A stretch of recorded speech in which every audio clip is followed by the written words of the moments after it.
Okay, it's working? Okay, cool.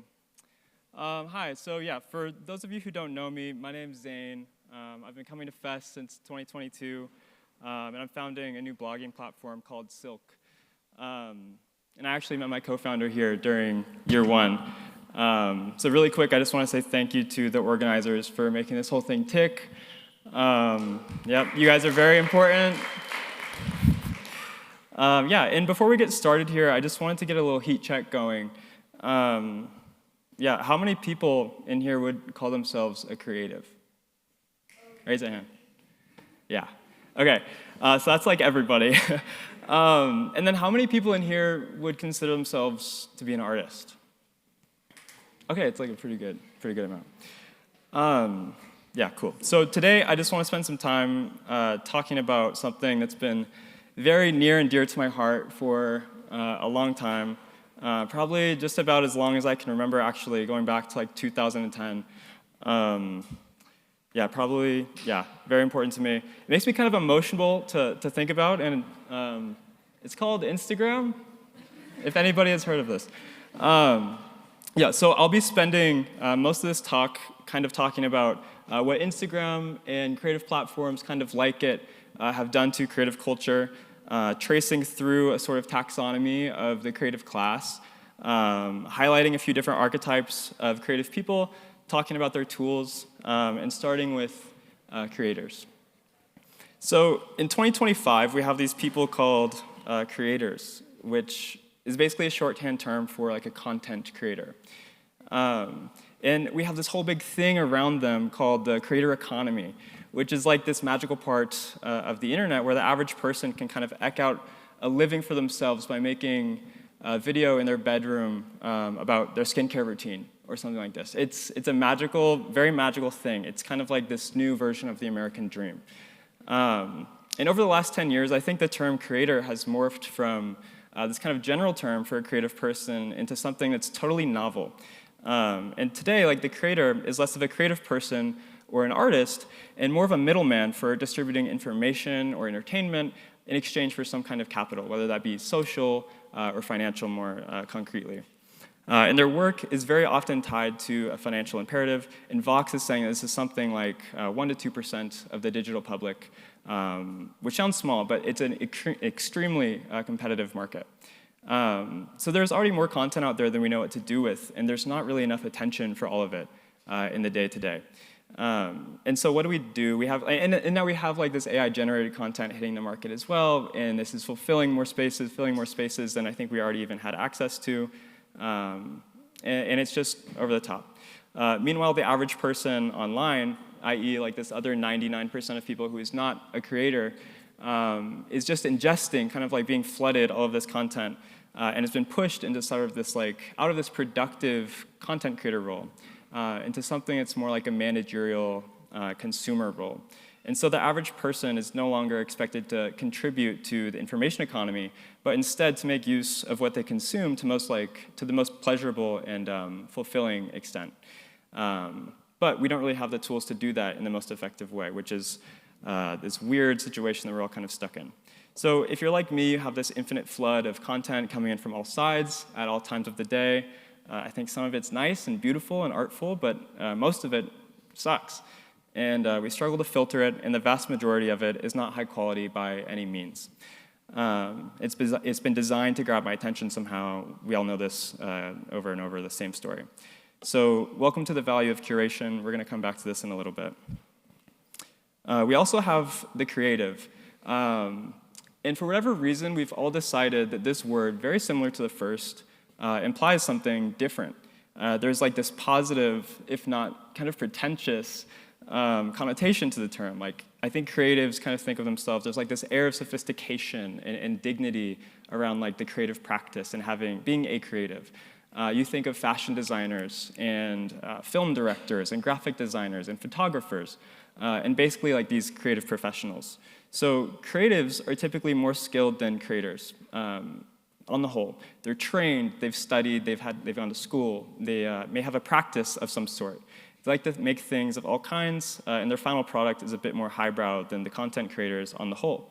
But just like creators, these people seek to make things their job, in some way, shape, or form. So people still need to pay their bills and have a life outside of an ideal life that they can do what they love doing, which is creating something. And so at the end of the day, no matter what you want to do, you're kind of faced with this big challenge. Under the rule of the attention economy, creators are still in charge. So in order to find success in this creative market, it's become clear that the majority of creatives are beholden to the same distribution techniques as creators. So you're competing on the same playing field very often for the same pair of eyes as creators, and the only meta that matters at the end of the day is your ability to capture those people's attention and collect capital to kind of sustain your practice in your career. Otherwise, you have to go work at a natural wine bar or something. I don't make the rules here, but that's just how it goes. But the bottom line is if you want to succeed, you need to know how to get people's attention, no matter what you do, and this can be a really dismal thing. I think for a lot of people, it can be a really soul-sucking thing. So what do you do if you want to work a creative profession?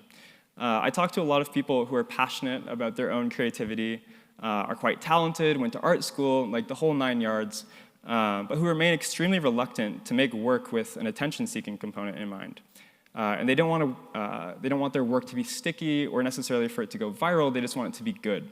And so you can't just make great work and rely on traditional systems and networks to support you in the same way anymore. I think the fact that the creative act and being a creator or a creative person has been democratized and become so aspirational and accessible to so many people is awesome, but I think it also clouds up this market in ways where, again, these kind of historical means of achieving that kind of practice and sustaining it has become really hard. The market is just oversaturated. And so, yeah, it's not just about making something anymore and kind of following these trails that we've had. You now have to kind of present it in a compelling way too. And in a lot of ways, this presentation aspect, it feels like selling out. So there's kind of this sellout culture going on. And I also pick up on a really interesting thing. This is kind of a side note. It's like there's this just guilt, kind of general guilt that just riddles the creative class where you want to make something great and you want it to go somewhere and you want it to reach an audience.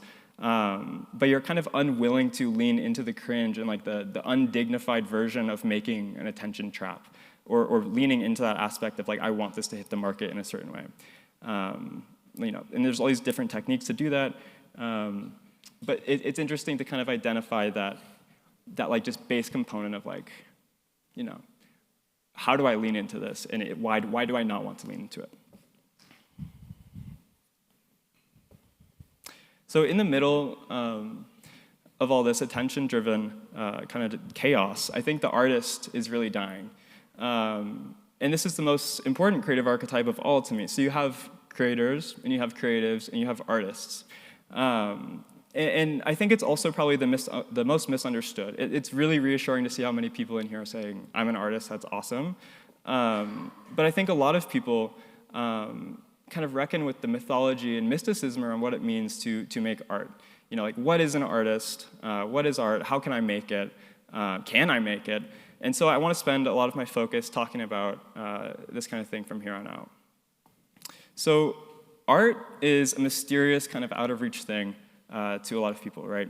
And they hear the word and they think of a Picasso painting or a Rembrandt or a Van Gogh or something like this. And they hear the word art and immediately they're transported to a white wall gallery room and it's quiet and there's canvas all over the wall and there's paint splatters and it's this serene kind of serious, austere thing. And all of a sudden they want to buy a MoMA hat and all these things. But there's this capital A art in America and it's just, it's this big elusive thing. But what's also funny is that when you ask the average person who their favorite artists are, kind of no context, there's a good chance that they'll start listing off musicians, not painters or any of these kind of, I think, historically recognized artists. So you think of a Drake or a Kanye. Someone I was talking to earlier was Fake Mink. And I think this definitely says something important about music's value as an art form, but it also indicates that the meaning of the word art and artist have been kind of divorced, and they occupy different places in people's minds. So I think art just really confuses a lot of people. So I think what I'm going to do here, I'm going to attempt to make it really simple for everyone in the best way that I know how, and just say, art is whatever you want it to be. And if you want to be an artist, you just can. And I think one of the biggest things that people fail to recognize over and over, or that they're never taught, is that being an artist in its most minimal form is simply just a way of living. You don't need to paint or sculpt or anything like this. You don't need to make a trip to the Blake art supply store when you get home this weekend. You don't need to, paint or sculpt or, sing or write or any of these things. It's whatever you want it to be. An art practice can be gardening or running, cooking, investing, or engineering. And your art doesn't need to live in a museum or a gallery to be art. So, in fact, your art doesn't even need to be tangible. Your art can just be the way that you conduct your life. The realist art, in my opinion, is made in private, and it has no greater purpose or aspiration. It's a lifestyle. The realist artists don't even have a choice to make art or not. It's just something that they feel compelled to do. Some of the best artists in history were not recognized as artists while they were alive. Many artists don't even think of themselves as artists, and this is all fine and well, but I think it's something that needs to change. So the artist does not necessarily intend to go to market, or to build a reputation, or to seek capital or become a professional at any one thing. I think art can be ugly, and it doesn't matter. It doesn't even need to be skillful work. It doesn't need to be finished. I think art doesn't need to have a defined message or reflect some preconceived logic or fit into a specific format. Literally none of that matters. So making art is this very democratic thing. It doesn't need approval or certification. You can just do it. And the only intent of the artist, I think, is to simply process their life through the creative act, like to process their emotions and feelings, excuse me, and experiences through the creative act. It's like this sort of self-fulfillment mechanism, and it's very freeing. So when I say something dramatic, like the artist is dying, what I really mean to say is that modern artists are having a really hard time navigating the creative environment of the digital age. And as a creative person in 2025, there's so much social pressure to participate in online culture, to monetize your creative practice somehow, and to get your work in front of people who can support you. So many artists kind of get sucked into this sinkhole of the creator economy incentives and abandon, unfortunately, their artful authenticity for like a lottery ticket at a sustainable career, thanks to an algorithm that can facilitate your work into a specific niche, to a certain person. We learn about these things, we lean into them. And you are almost inevitably always going to start trying to find the most efficient way to find your way into these kind of pockets. This is how the system is designed, and it's the structure that we live in. So your art, as soon as you put it out and as soon as you share it with someone, it becomes kind of this product of the attention economy. And unfortunately for many artists, I think the reward system of how creative products are distributed and consumed end up dictating how they make their art in the first place. So in most cases, the incentives are just too strong to consider any other alternative. And that's fair. It's not really on the fault of the individual, but on the design of the environments that we exist in.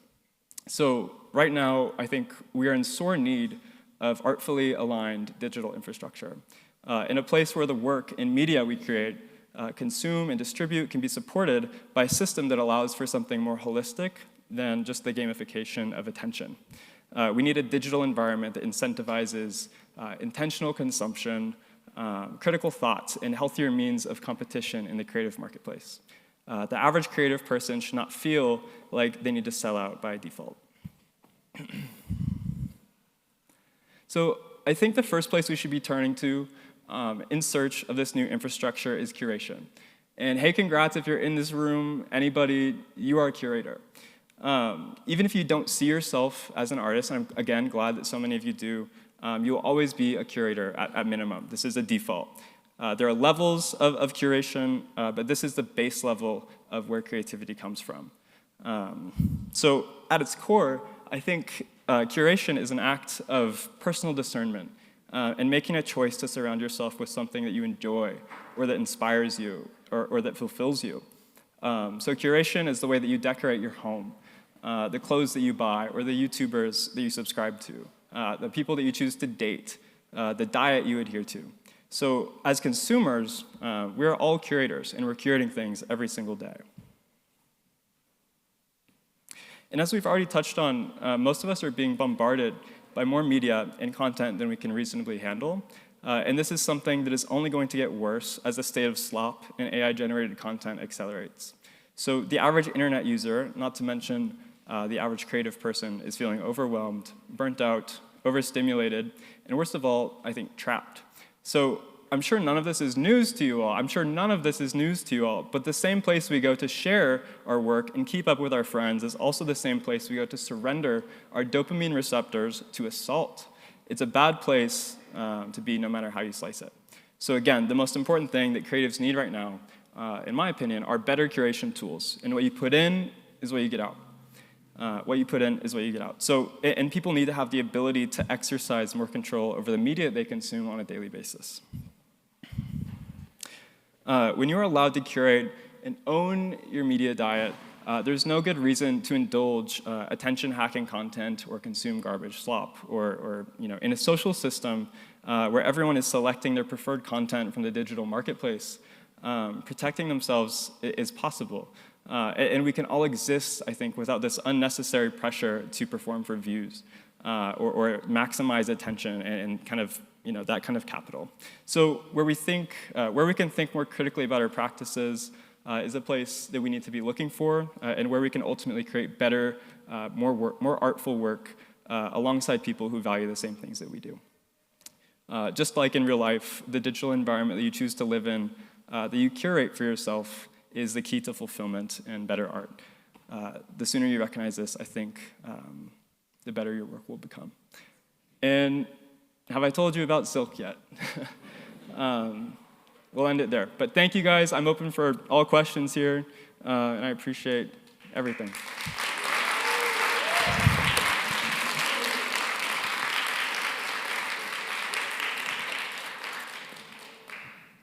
We can raise hands if you want. Ruby?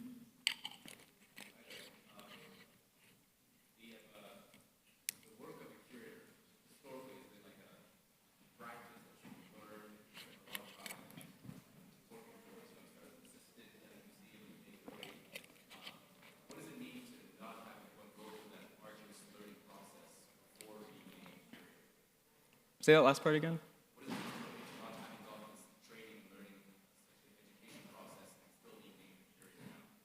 Yeah, I think it's just a redefinition of the word, and also in a similar way, like what is the artist and this vaunted thing.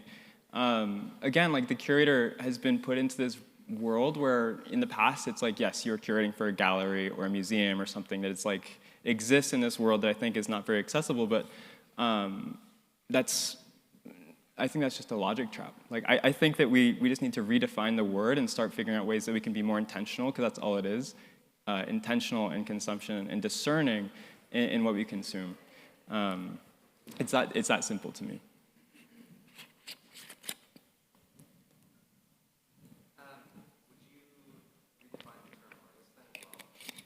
I don't think I want to like get too deep into like redefining anything, but yeah, I just want it to be understood as something that is accessible and democratic in a way that I think prestige kind of tells us it shouldn't be. Yeah.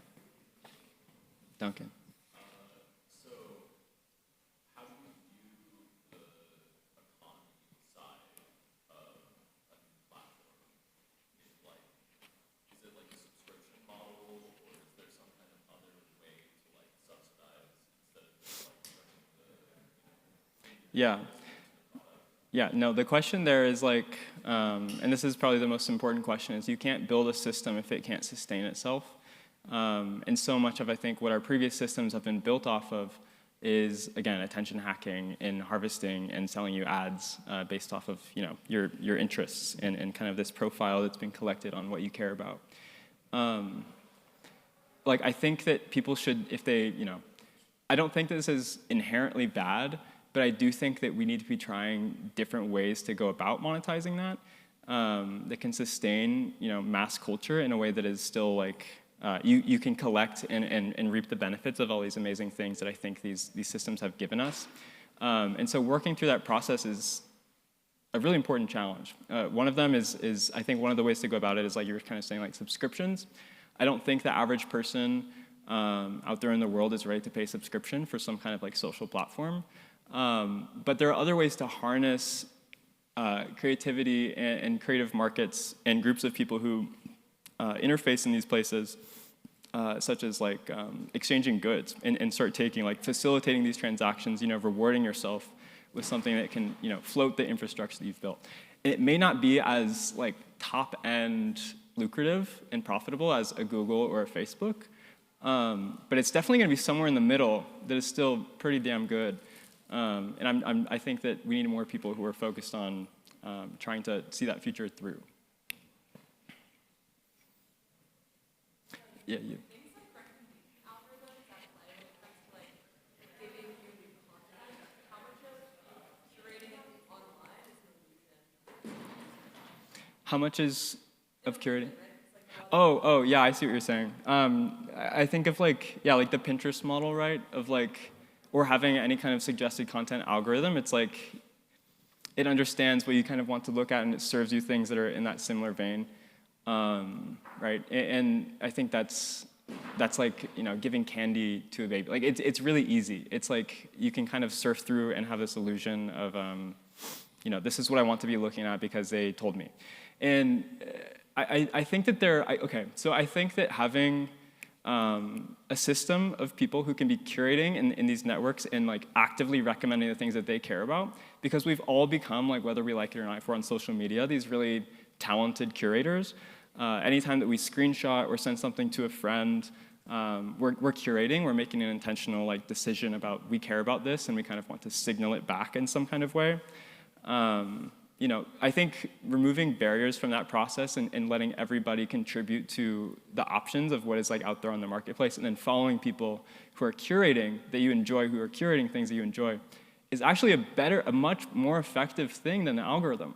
I think like having that personal connection or even like known vetted interest of someone that you've like certified that you want to be like following as a tastemaker or a curator in their own right, is a really easy way to get past like this illusion of curating. And so it allows you to work into a system where you can then be like, okay, this is organic. This is something that I've like thought through, or someone that I trust has thought through. And so there's more agency and control in that process. What's up? I really think there's something very beautiful about what you said about art and artist practice, authentic portrait of someone's lifestyle. In that, a curation can be just authentic portrait of who you are. Mm-hmm. I'm curious, hypothetically, that let's say on a marketplace or a platform of curated content, curated profiles, that we eventually see some kind of modification of everyone is trying to sell their curation. Right. Yeah. Do you worry at all that we start to lose, or people start to lose the incentive to be authentic in a marketplace where they see certain curated profiles as being more sellable, marketable, or profitable? I think that like the sharing economy is really powerful, and I think it's Stuart Brand who said something along the lines of like information will always be free.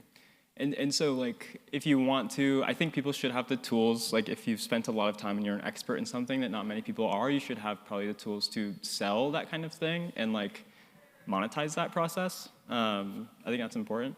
But I think at the end of the day, what will win out is democratic information, and most of the things that we consume and get from these curators and tastemakers will be free. And so like, yeah, that's kind of a rare case where I don't think that a platform like Silk or any of these other platforms moving forward in the attention economy are going to be getting by on strictly monetizing taste, and I don't think they should either. I think that like that would be a regression.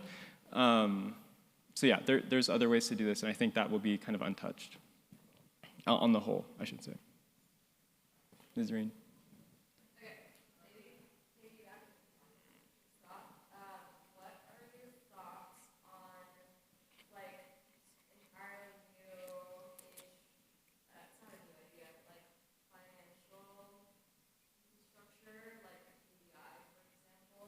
Mm. Accelerating this idea of like the artist as a lifestyle. Because I don't know, I feel like we're just like stuck with like these like